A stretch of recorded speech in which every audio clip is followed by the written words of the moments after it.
காந்தி செய்த மிகப்பெரிய தவறு கிராமங்களே அறிந்திராத நேருவை பிரதமராக்கியது நாங்கள்.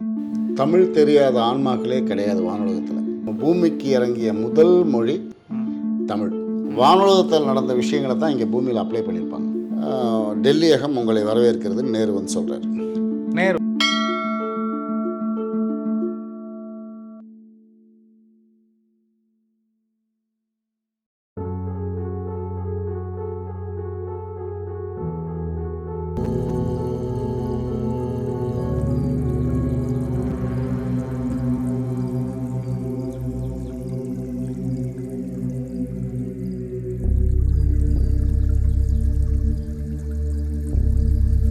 Newton, Thomas Alva Edison, Mother Teresa, இந்த மாதிரி நம்ம தமிழ்நாட்டில் இல்லாமல் அந்நிய நாட்டில் இருக்கவங்களோடையெல்லாம் நீங்கள் இப்போ அந்த ஆன்மாக்களோடலாம் பேசியிருக்கதா சொல்கிறீங்களே, அவங்களுக்கு எப்படி தமிழ் தெரிஞ்சது, அல்லது நீங்கள் எப்படி அவங்களோட தொடர்பு கொள்ள முடிஞ்சது?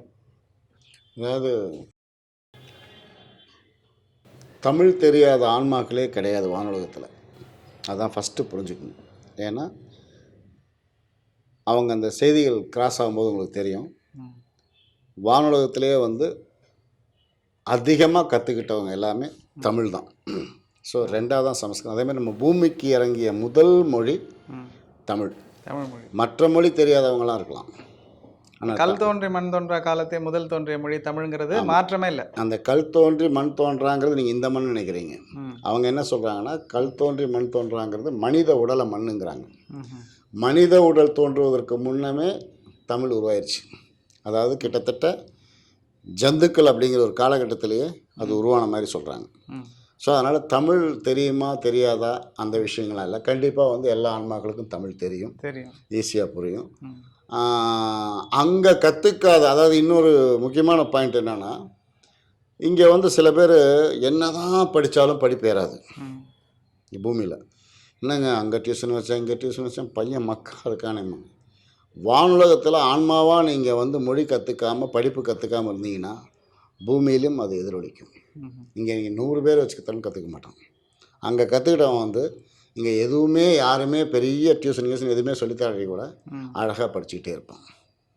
ஓகே, இப்போ இந்த கற்றுக்கிற ப்ராசஸ்ங்கிறதுக்கு இப்போ நம்ம வந்து ஒரு ஸ்கூல் வச்சுருக்கோம், அல்லது ஒரு டியூஷன் மாதிரி வச்சு பிள்ளைங்களுக்கு சொல்லி கொடுக்குறாங்க. அங்கே அந்த மாதிரி எப்படி, என்ன மாதிரி செட்டப் இருக்குது சார்? அதை பற்றி ஏதாவது அது செய்தி இருக்குது. அது வந்து உங்களுக்கு அதுக்கு டாப் மோஸ்ட் கடவுள் அப்படிங்கிறவர் வந்து விநாயகர். விநாயகர் தான் வந்து அந்த போஸ்டிங்கே வச்சுருக்கார். ஸோ அவருக்கு கீழே தான் மற்ற ஆசிரியர்கள் எல்லாருமே. ஸோ இந்த அரச மரத்தடி நீங்கள் கிட்டத்தட்ட பார்த்தீங்கன்னா இந்த புக்கெல்லாம் படிக்கும்போது இந்த பூமியில் நடந்த விஷயங்கள் குறைவாக இருக்கும். வானுலகத்தில் நடந்த விஷயங்களை தான் இங்கே பூமியில் அப்ளை பண்ணியிருப்பாங்க.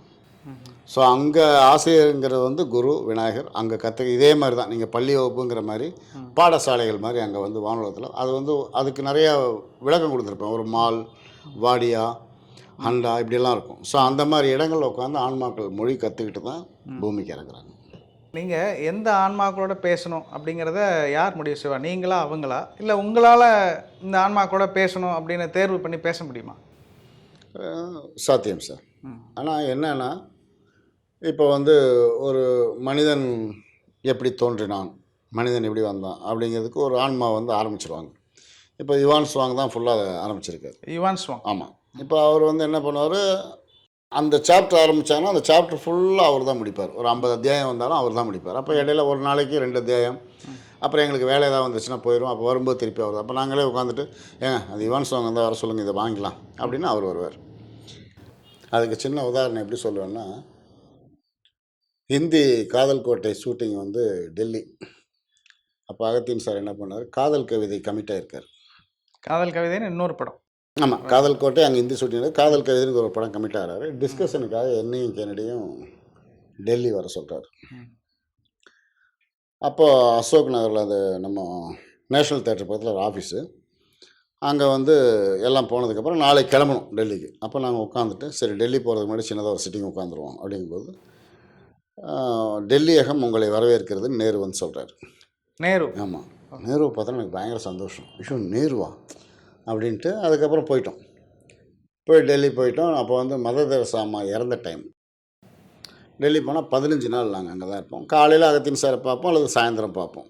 மற்ற நேரம் நாங்கள் 2 பேரும் ரூம்லேயே உட்காந்து ஃபுல்லாக செய்தி வாங்கினேன். அப்போ மதர் தெரசா செய்தி நிறையா கொடுத்துட்டே இருந்தாங்க. எம்ஜிஆர், மதர் தெரசா இவங்க தான் அப்போ நிறையா வந்தது. என்னடா 15 நாள் ஆச்சு, நேருன்னு ஒருத்தர் வந்தார், திருப்பி அவர் வரவே இல்லையே அப்படின்ட்டு கிளம்புறதுக்கு முன்னாடி, ஏங்க நேரு வந்தாருங்க அப்புறம் வரவே இல்லையே அப்படின்னு. அவங்கெல்லாம் அவ்வளோதாண்டா, செய்தி கொடுக்குற அளவுக்கு இல்லைங்கும்போது எனக்கு பகீர்னுச்சு. நேரு நம்ம வந்து வேறு மாதிரி பார்த்துட்ருக்கோம். என்னடா காரணம் அப்படிங்கும்போது, நான் வந்து எப்போவுமே அவங்க ஒரு வார்த்தை சொன்னாங்கன்னா அதுலேருந்து நிறையா விஷயம் யோசிப்பேன். அப்போ நேருவை பற்றி நம்ம பூமியில் என்ன இருக்குதுன்னு பார்க்கும்போது, இளம் கண்ணுக்குட்டியை சாப்பிடுவார், அது இது ஒரு வேளை ஒரு வாழ்க்கை தப்பாக இருக்குமா. அப்போது ஒரு நாள் என்னாச்சுன்னா, கோபாலகிருஷ்ண கோகலே அவர் வந்து உண்மையான சுதந்திர போராளி யாருன்னு ஒரு புக் கொடுத்துருக்காரு. இன்னும் நான் வெளியிடலை, சரிங்களா. இந்த 39 நூல் இல்லாமல் இன்னொரு 6-7 புக்கு இருக்குது. ஆமாம், 6-7 புக்கு இருக்குது, சரிங்களா. அது அப்போ அவர் என்ன சொல்கிறாருன்னா, வெள்ளையனே வெளியேறுன்னு சொல்லிட்டு நேரு ஃபாரின் காரில் ஏறி போவார்றா, எப்படா சுதந்திர போராட்டமாகனார். ஆஹா, இது ஒரு பாயிண்ட் பிடிச்சேன். இப்போ ஜெயலலிதா அம்மா என்ன பண்ணுறாங்க, வரலாற்று லஞ்ச மூலம் கொடுக்கும்போது, காந்தி செய்த மிகப்பெரிய தவறு கிராமங்களையே அறிந்திராத நேருவை பிரதமராக்கியது. நாங்கள் என்னடா இது எல்லாமே பாயிண்ட்டாக தப்பாக இருக்குது. ஸோ அப்போ முடிவு பண்ணோம், ரைட்டு, இங்கே நம்ம ஹீரோயிசமாக பார்க்குற விஷயம் நிறையா வானுலகத்தில் ஜீரோவாக இருக்குது, இங்கே ஜீரோவை பார்க்குற நிறையா விஷயம் வானுலகத்தில் ஹீரோயிசமாக இருக்குது. ஸோ இதுலேருந்து நம்ம யோசிக்க வேண்டிய, அதுக்கப்புறம் செய்திகள் நிறையா கொடுக்க ஆரம்பிச்சுன்னு இதெல்லாம் கனெக்டிவிட்டி ஆச்சு. அப்போ நீங்கள் டெல்லி போய் முதல்ல வந்து ஜவஹர்லால் நேரு அவர்கள் வந்து வாங்க டெல்லி வரவேற்கிறதுன்னு சொல்கிறதோட போயிட்டார். எதுக்கு சொல்கிறேன்னா, நீங்கள் நினைக்கிற மாதிரி எல்லாராலையும் எல்லா செய்தியும் கொடுக்க முடியாது. செய்தி கொடுக்குறாங்கன்னு சொல்கிறீங்களா சார், அது எந்த அடிப்படையில் அவங்க செய்தி கொடுக்குறாங்க, அந்த செய்தி எந்த அளவுக்கு நமக்கு பயனுள்ளதாக இருக்குது? முழுக்க முழுக்க பிரபஞ்ச ரகசியம். இப்போது இந்த பூமி உருவானதுலேருந்து மனித வாழ்க்கையிலிருந்து நம்ம ஒவ்வொரு விஷயம், இப்போ சூரியன் எப்படி உருவாச்சு நியூட்டன் கொடுத்துருப்பார், அதை நான் பின்னாடி இப்போ அந்த பாப்பா. நியூட்டனுடைய ஆன்மா வந்து சூரியன் உருவானது, சூரியன் இந்த கோள்கள் உருவானது, இதை பற்றின தான் ஃபுல் புக் கொடுத்துருக்காரு, சரிங்களா. அதுக்கப்புறம் இந்த பூமியில் வந்து நம்ம இந்த இப்போ மனிதர்கள் வந்து எதற்காக வந்து பிறக்க வச்சுருக்கோம், எதுக்காக இந்த ப்ராசஸ்ஸு, அது அப்புறம் இந்த என்ன சொல்கிறது வேற்று கிரகங்களை பற்றின விஷயங்கள், இப்படி எல்லாமே மனிதன் தேடிட்டு இருக்கான். பார்த்தீங்களா, எல்லாருமே தேடுறது. இப்போ பார்த்தீங்கன்னா சின்ன பசங்களுக்கெல்லாம் வந்து வந்தமாக என்ஜாய் பண்ணமா லைஃப் அப்படின்னு. ஆனால் ஒரு ஸ்டேஜுக்கு அப்புறம் இந்த எண்ணம் எல்லாருக்குமே வர ஆரம்பிக்கும். அப்படி வர ஆரம்பிக்கும் போது நீங்கள் கடவுள் அந்த மாயாஜால மந்திரத்தை மறந்து இது என்ன ஒரு இயக்கம் அப்படின்னு இந்த புத்தகங்களை படிக்கும்போது ஓரளவு உங்களுக்கு புரிய ஆரம்பிக்கும். தவறு செய்யாத மனிதன் யாருமே கிடையாது, சரிங்களா. ஆனால் தவறை திருத்தி கொள்ளாதவன் மனிதனே கிடையாதுங்கிறதா அவங்களுக்கு. ஸோ நீங்கள் இதை ஒரு ஸ்டேஜுக்கு அப்புறம் நீங்கள் உங்களை மாற்றிக்கணும். அதைத்தான் இறைவன் எதிர்பார்க்குறான். அது இந்த நூலில் வந்து நிறையா இருக்கும். அந்த பதிவுகள் தான் நிறையா நிறையா இருக்கும். எல்லாமே மனிதர்களுக்கான பதிவுகள், பூமிகளுக்கான பதிவுகள், சயின்டிஸ்ட் ரொம்ப தேடிட்டு இருக்கிற விஷயங்கள், இந்த மாதிரி பதிவுகளாக தான் இருக்கும். சயின்டிஸ்ட் எதிரையும் கண்டுபிடிக்க முடியாமல் இன்னும் அவங்க ஆராய்ச்சி பண்ணிட்டு இருக்கிற விஷயங்கள்லாம் இந்த நூல்களில் இருக்குன்னு சொல்லி. கண்டிப்பாக இருக்குது. நியூட்டன் என்ன சொல்கிறாருன்னா, மனிதன் வந்து மின்சாரம், பெட்ரோலு, நிலக்கரி, இதோட மனிதனுடைய ஆசையை இது போதும் அப்படின்னு நிறுத்திட்டான். ஆனால் இதுக்கு மேலே இன்னும் இருக்குது, பட் அவனுடைய ஆசையை அதோடு நிறுத்திக்கிட்டான்னு சொல்லி கொடுத்து, அந்த புக்கு முழுவதுமே சயின்ஸாக தான் இருக்கும். நிச்சயமாக எனக்கு அது புரியலை, ஆனால் கொடுத்தது அப்படியே எழுதுனேன். இதை புரிஞ்சுக்க எனக்கு 20 வருஷம் ஆச்சு. ஏன்னா மற்ற செய்தியெல்லாம் வாங்கினதுக்கப்புறம் தான் அந்த புக்கு எனக்கு ஓரளவுக்கு புரிஞ்சுது. அவங்க என்ன செய்தி கொடுக்குறாங்கன்றதை உங்களுக்கு புரிஞ்சிக்க முடியாது, ஏன்னா அந்தளவுக்கு அது சயின்ஸாக இருக்குது இல்லைங்களா. உங்களுடைய சுய வளர்ச்சிக்காக நீங்கள் அவங்ககிட்ட எதுவும் கேட்டதுண்டா? ஏன்னா 10 படங்கள் பண்ணி இன்னும் பெருசாக வெளியே தெரியாமலே இருக்கீங்களே. இப்போது நீங்கள் வந்து வெற்றி அப்படிங்கிறது எதை வச்சு சொல்கிறீங்க? பொருளாதார வெற்றி, வாழ்க்கையோட வெற்றி, நீங்கள் எதை கேட்க வரீங்க? நீங்கள் அரசியல் சார்ந்த ஆன்மாக்கள், அரசியல் சாராத ஆன்மாக்கள், இப்படி நிறைய ஆன்மாக்களோட பேசுகிறீங்க. அப்படி நீங்கள் பேசும்போது இந்த ஆன்மாவோட தான் பேசுகிறோம் அப்படிங்கிறத எப்படி நீங்கள் ஆணித்தரமாக நம்புறீங்க? எப்படி அந்த நம்பிக்கை வருது உங்களுக்கு? ரெண்டாவது, அவங்க வந்து என்கிட்ட மாற்றி பேசணுங்கிற நெசசிட்டி அவங்களுக்கும் கிடையாது. இதை வச்சு நான் கமர்ஷியல் பண்ணி சம்பாதிச்சு வீடு கட்டுறேன்